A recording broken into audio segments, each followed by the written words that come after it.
Back to our top story this morning. Ontario MPPs have voted to extend an overnight debate on legislation that would cut the size of Toronto City Council. They were called in for a rare midnight sitting. For more on what happened and where we go next, we are joined by the Toronto Star's Queen's Park Bureau Chief, Robert Benzie. Good to have you with us. I would say good morning, but from what I understand, you've been there at Queen's Park since just before midnight. What happened? It was an all-nighter, Emery. It's like the days of university, cramming for exams or something like that. Except we were here covering a historic debate. And what they were discussing was Bill 31, which is legislation that would shrink the size of Toronto City Council from 47 members to 25 members. This is something that newly elected Premier Doug Ford has been pushing for the last sort of month and a half or so. And the problem is the first iteration of this legislation was ruled unconstitutional. So the government had to scramble with a second bill, and that's why there's this time crunch. So we had this crazy 6.5-hour debate from midnight onward today, just so that they could get the requisite hours in before they pass a vote on second reading on Wednesday or Thursday. Thursday. Listen, I forgive you for getting the dates mixed up. You've been there. You've been there almost 2 days now. Listen, the city clerk for Toronto last week said that every day that passes, it becomes virtually impossible for her to hold a fair election. We're now talking about holding this on Thursday. What happens to this campaign? Where do we go from here?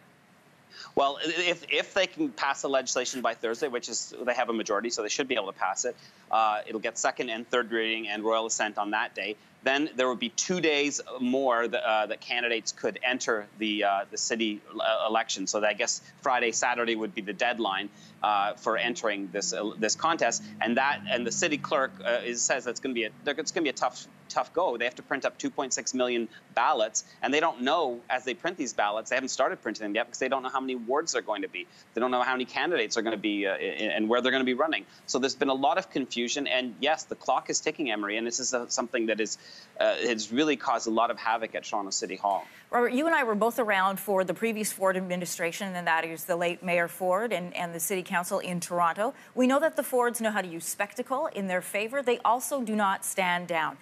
Where do you see this fight going? Well, Mr. Ford said this morning that he's not giving up, and even though there are still more court machinations happening, because it was ruled unconstitutional, the government is in court tomorrow with the Court of Appeal, hoping to win there. But even if they don't win there, they're going to move ahead with using the notwithstanding clause to get Bill 31 passed.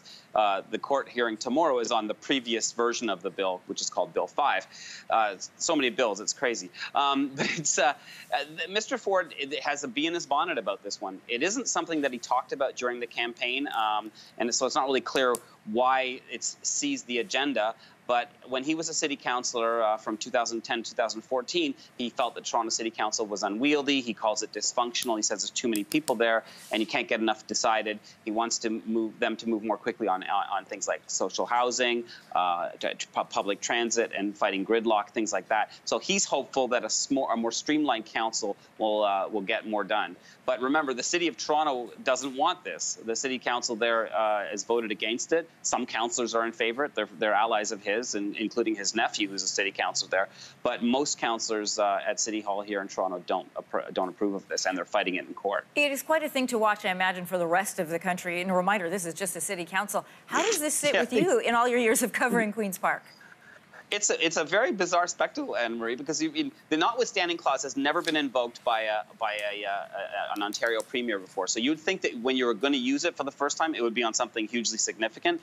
This is a relatively minor thing that, again, the Tories didn't talk about during the campaign. It's not in their manifesto. It wasn't mentioned in the throne speech when they took office after defeating the Liberals in June. So I think that it's weird how it's just taken a life of its own, and it's become their rallying cry. And yet there's been no demand for it as far as anyone can see. Robert, we'll let you go. I know you're not off to bed because there's a plow match that all the MPPs and yourself are off to cover as well. Okay, have a good one. Thanks, Anne-Marie. See you later.